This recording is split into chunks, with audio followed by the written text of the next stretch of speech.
સરહદી જિલ્લાના વડા મથક ભુજ ખાતે 8 મેના રોજ વિશ્વ રેડ ક્રોસ દિવસ અને વિશ્વ થેલેસેમિયા દિવસ નિમિત્તે માનવતાની મહેક પ્રસરાવતો રક્તદાન કેમ્પ યોજવામાં આવ્યો હતો। ઇન્ડિયન રેડ ક્રોસ સોસાયટી અને લાયન્સ ક્લબ ઓફ ભુજ ક્વીન્સના સહયોગથી આયોજિત આ કાર્યક્રમમાં બહોળી સંખ્યામાં લોકોએ રક્તદાન કરી સામાજિક ઉત્તરદાયિત્વ નિભાવ્યું હતું। ખાસ કરીને થેલેસેમિયા જેવી ગંભીર બીમારીથી પીડાતા બાળકોને નિયમિત લોહીની જરૂરિયાત રહેતી હોય છે, ત્યારે વિશેષ દિવસે રક્ત એકત્ર કરી આ બાળકોના જીવનમાં નવી આશા જગાવવાનો પ્રયાસ કરવામાં આવ્યો હતો। આ પ્રસંગે ઇન્ડિયન રેડ ક્રોસ સોસાયટીના સેક્રેટરી મીરાબેન સાવલિયાએ થેલેસેમિયા અંગે જાગૃતિ ફેલાવતા જણાવ્યું હતું કે થેલેસેમિયા એક આનુવંશિક બીમારી છે જે માતા પિતા દ્વારા બાળકોમાં આવે છે। તેમણે થેલેસેમિયા માઇનર અને મેજર વચ્ચેનો ભેદ સમજાવતા ઉમેર્યું હતું કે માઇનર હોવું એ કોઈ બીમારી નથી, પરંતુ જો પતિ અને પત્ની બંને માઇનર હોય તો તેમના ઘરે થેલેસેમિયા મેજર બાળક જન્મવાની શક્યતા રહેલી છે।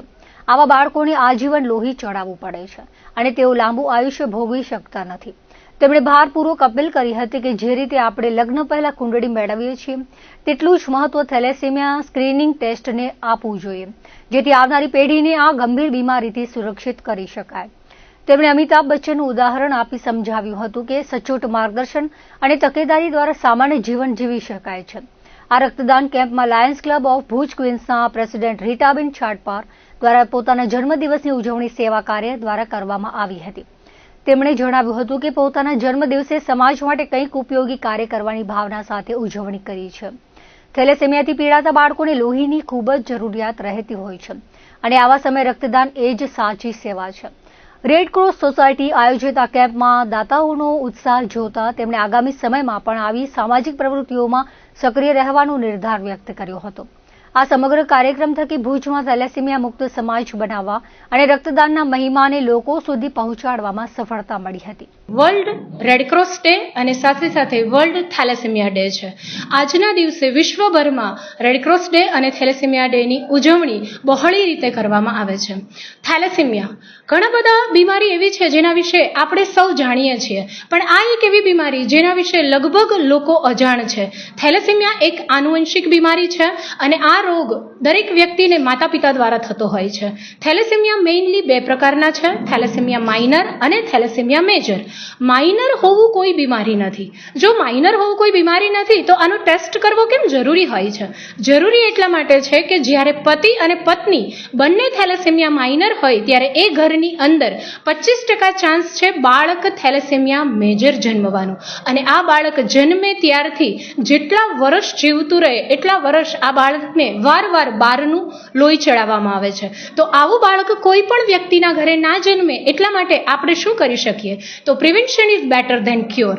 લગ્ન પહેલા કુંડળી મેળવીએ છીએ અને જેટલી ઇમ્પોર્ટન્ટ આપણે કુંડળીને મેળવવાને આપીએ છીએ એટલી જ ઇમ્પોર્ટન્ટ આપણે થેલેસેમિયા સ્ક્રીનિંગને આપવી જોઈએ। તો જે દીકરા દીકરીઓ લગ્ન કરી રહ્યા છે એમણે લગ્ન પહેલા થેલેસેમિયા ટેસ્ટ કરાવવું ખૂબ જ જરૂરી છે। જ્યારે બંને દીકરો અને દીકરી જો થેલેસેમિયા માઇનર હોય તો એમના ઘરે મેજર બાળક જન્મવાના ચાન્સીસ છે, પરંતુ પતિ પત્ની બંનેમાંથી એક વ્યક્તિ માઇનર અને એક નોર્મલ હોય તો એ ઘરે ક્યારેય થેલેસેમિયા મેજર બાળક જન્મતું નથી, પણ માઇનર જન્મવાની શક્યતાઓ છે। માઇનર હોવું કોઈ બીમારી નથી। એનું સરસ મજાનું એક્ઝામ્પલ જો આપીએ આપણે તો અમિતાભ બચ્ચન છે એ થેલેસેમિયા માઇનર છે, પણ એના લગ્ન જ્યારે જયા બચ્ચન સાથે થયા તો એ નોર્મલ હતા, એના કારણે એમના ઘરે કોઈ મેજર બાળક ના જન્મ્યું, પરંતુ અમિતાભ બચ્ચનની દીકરી શ્વેતા તે પણ થેલેસેમિયા માઇનર છે। એટલે માઇનરના લગ્ન થાય તો એ ઘરમાં મેજર બાળક જન્મે છે।